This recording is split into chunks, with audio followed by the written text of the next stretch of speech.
அசோக் தின வேலை செய்யற ஒரு தொழிலாளி. அவர் சிட்டில கட்டிட வேலை செஞ்சு தன்னோட குடும்பத்தை கவனிச்சுக்கிட்டு வந்தாரு. அவருக்கு தினமும் கூலி 300 ரூபாய் கிடைக்கும். அசோக் ஒரு வாடகை வீட்டுல இருந்தாரு. தன்னோட குடும்பத்தோட இருந்தாரு.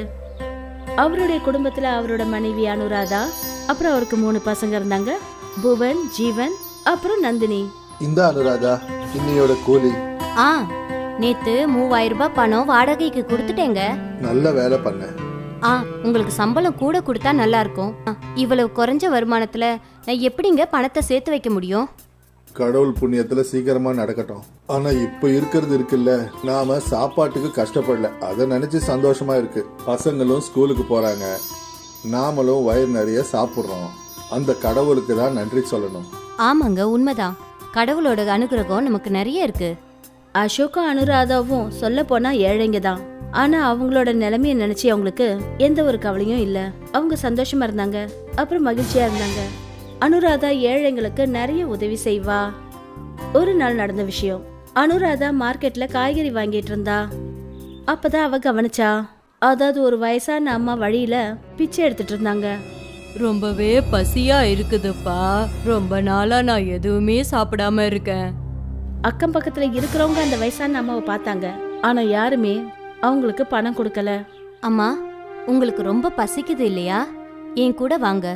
அனுராதா அந்த அம்மாவை பக்கத்துல இருந்த ஒரு சின்ன தாபாவுக்கு கூட்டிட்டு போனா. அண்ணா, அம்மாவுக்கு வயிறார சாப்பாடு கொடுங்க. இந்தாங்க பணம். அனுராதா தாபாக்காரருக்கு பணம் கொடுத்தா.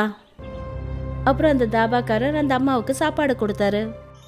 ரொம்ப நாளா பசியா இருந்த அம்மா அவசரத்துல சாப்பிட ஆரம்பிச்சாங்க. அனுராதா அங்க பக்கத்துல உட்காந்துருந்தா. அம்மா மொத்தமா சாப்பிட்டு முடிச்ச உடனே, இன்னும் ஏதாவது வேணுமாமா? வேண்டாண்டாமா, வயிறு நிறைஞ்சிருச்சு. கடவுள் உனக்கு நல்லதை செய்யட்டும். நீ எந்த கஷ்டமும் இல்லாம எப்பவும் சந்தோஷமா வாழணும். அனுராதா அந்த அம்மாவோட கையில இன்னும் கொஞ்சம் பணம் கொடுத்தா. இந்தாங்கம்மா, உங்களுக்கு மறுபடியும் பசி எடுத்தா ஏதாவது வாங்கி சாப்பிடுங்க. நன்றிமா, நீ ரொம்ப நல்ல பொண்ணா இருக்க. உனக்கு என்னைக்கும் எந்த கெடுதலும் வராது. உனக்கு எப்பெல்லாம் உதவி தேவைப்படுதோ நீ செஞ்ச தர்மம் உனக்கு உதவியா வந்து சேரும். அனுராதா அங்கிருந்து சிரிச்சுக்கிட்டே கிளம்பினா. அனுராதா மாதிரி அசோக்கும் ரொம்ப நல்லவரு. அவரும் ஜனங்களுக்கு உதவி செய்வாரு.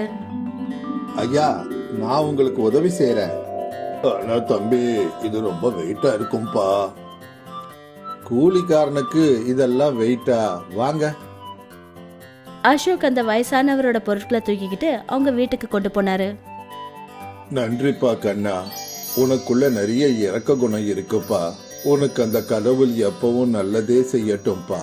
அப்ப நான் கிளம்புறேன் ஐயா. அனுராதாவும் அசோக்கும் ஏழைங்க தான்.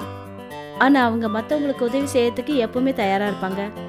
அவங்க செய்யற தர்மங்களுக்கு ஒரு கணக்கே இல்ல.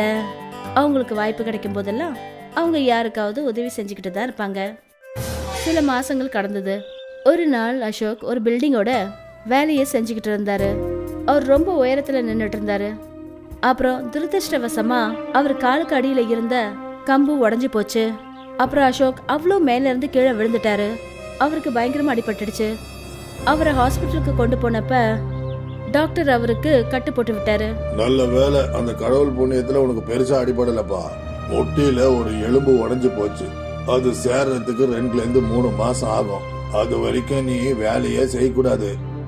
2-3 மாசமா? 2-3 மாசம் ஓய்வு தேவைன்னு டாக்டர் சொன்னதும் 2 பேரும் அதிர்ச்சி ஆயிட்டாங்க. அசோக் தினமும் சம்பாதிக்கிற ஒரு கூலி ஆளு.